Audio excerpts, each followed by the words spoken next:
Good morning. आज सकाळी मी परत नवीन रेसिपी करायला घेतली होती, पण ती पण आज माझ्या हातून फसली होती.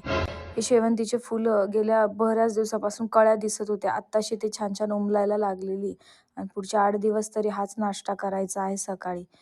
हे तेजपत्त्याचे पानं पण एकदम छान-छान आता बारीक-बारीक, छोटी-छोटी यायला लागलेले आहे आणि त्याच्यावरती हे तुम्हाला दिसतोच आहे सरडा.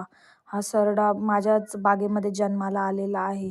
याला किती मी हाकललं तरी पण हा कुठेच जात नाही. हा इकडेच झाडांवर फिरत असतो. मग मी कढईमध्ये तेल टाकलं, थोडं ते छान गरम होऊ दिलं. नंतर साईडलाच लसूण, त्याच्यामध्ये लाल तिखट टाकलं, मीठ टाकलं आणि छान त्याच्यामध्ये बुक्के मारून घेतले, ठेचून घेतलं चांगलं. ठेचून झाल्यानंतर त्या तेलामध्ये तेल गरमच झालं होतं, त्याच्यामध्ये ऑनियन टाकला, छान फ्राय होऊ दिला. फ्राय होता होता तो थोडासा जळून गेला. आणि नंतर कोथिंबीर निवडून ठेवली होती मी. छान म्हटलं कोथिंबीर टाकूया, मस्त टेस्टी लागेल कोथिंबीरने तरी.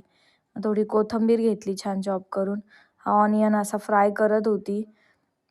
त्याच्यामध्ये मी मग 2 अंडे टाकले फोडून. अंडे फोडून टाकल्यानंतर काही कळतच नव्हतं मला, जजमेंटच येत नव्हतं की आता याला पलटी करायचं की काय करायचं. व्हिडिओ तर बघितला होता, पण तो व्हिडिओ मी सेव्ह पण नव्हता केलेला.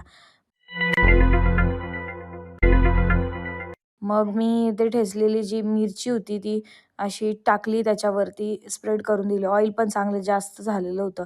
मला साईडला दिसतंच असेल की एकदम खूप सारं मी ऑइल टाकलेलं होतं. खूप सारं तेल आहे माझ्या घरात म्हणून मी तेल टाकलेलं होतं. आणि हे असं चटणी मी त्याला लावली आणि लावल्यानंतर मग आता मला कळत नव्हतं त्याला पलटी करू की काय करू. पण मग तसंच मी छान शिजू दिलं आणि नंतर हे प्लेटमध्ये असं काढून घेतलं आणि सोबत म्हटलं आता पोळीसोबत ट्राय करूया.